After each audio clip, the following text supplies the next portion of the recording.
Welcome back everyone. Quickly, let's continue our discussion on CSS text decorations.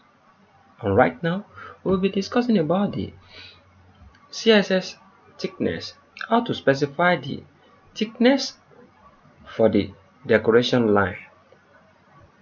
The CSS text decoration thickness property is used to set the thickness for the decoration line.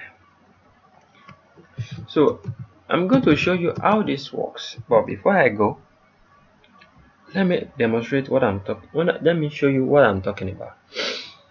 Right here, if you notice very well, this decoration line, this text decoration line we are having, which is double underline, immediately after our text right here is specified in our code right here using all this property.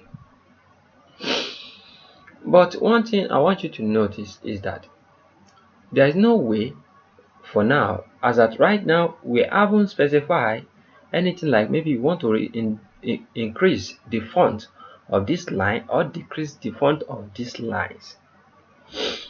Let's say for instance, this is just mainly for our span element. Let's reload our document.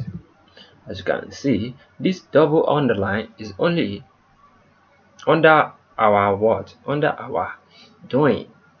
But we haven't specified the thickness or the font size, the size of this underline itself.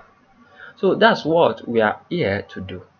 So we want it to get bigger or smaller. I mean the other line, so that you guys can be able to see it much more better. Maybe you want it to be bolder, to be bold very well, or you want it to just be light, or you don't want to see it there again.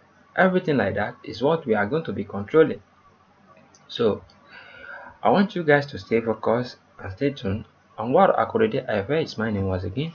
I wish to see you guys next time to the next tutorial. Peace, peace, peace and love. Thank you so much.